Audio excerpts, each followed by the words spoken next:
आजकल बहुत से लोग ये कहते हैं कि दिन छोटे हो गए हैं और जिंदगी बहुत तेजी से चल रही है।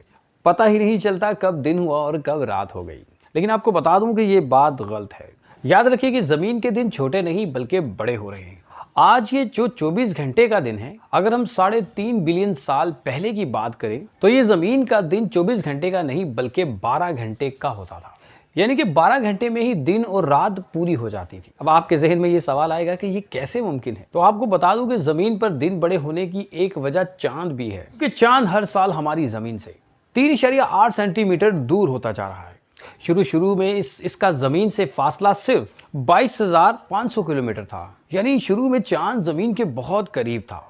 अब चांद का फासला जमीन से 3,84,400 किलोमीटर से भी ज्यादा हो गया है। इसका मतलब यह है कि जो चांद हमें आज बड़ा दिखता है, करोड़ों साल पहले ये और भी बड़ा दिखता होगा। चांद तो दूर हो रहा है, लेकिन इसके दूर होने की वजह से जमीन पर भी असर पड़ रहा है और जमीन की रोटेशन भी सुस्त होती जा रही है। इसके स्लो होने की एक वजह यह है कि जमीन पर चांद की कशिश की वजह से जो लहरें बनती हैं, जमीन की अपनी एक्सेस रोटेशन की वजह से, चांद की मौजूदा पोजीशन की वजह से कुछ आगे ही होती हैं और यूं ये लहरें भी चांद को अपनी तरफ खींचती हैं। इस वजह से जमीन एंगुलर मोमेंटम भी चांद पर अपना असर डाल रहा है, जिसका नतीजा ये निकल रहा है जमीन की एक्सेस रोटेशन यानी महवरी गर्दिश का दौरानिया भी कम हो रहा है। इसकी वजह से जमीन पर भी दिन लंबे होते चले जा रहे हैं। चांद की ऑर्बिटल रोटेशन की वजह से जमीन के गिर्द घूमने की स्पीड यानी मोमेंटम भी बढ़ता जा रहा है और इस एक्स्ट्रा स्पीड की वजह से चांद हमसे मुसलसल दूर होता जा रहा है। इस पर यह सवाल आता है कि दिन छोटा क्यों होता जा रहा है। इसकी बड़ी वजह यह है कि हमारी मसरूफियात, यानी मिसाल के तौर पर आप अपने मोबाइल में जब मूवी देखते हैं या पबजी या कोई और गेम खेल रहे हैं, तब आपको 4 या 5 घंटे ऐसे लगते हैं कि जैसे आधा घंटा।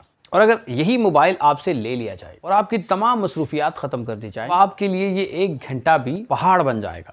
तो साबित ये हुआ कि ये सब हमारी मसरूफियात का धोखा है। दर हकीकत बात यह है, दिन छोटे नहीं बल्कि लंबे होते जा रहे हैं।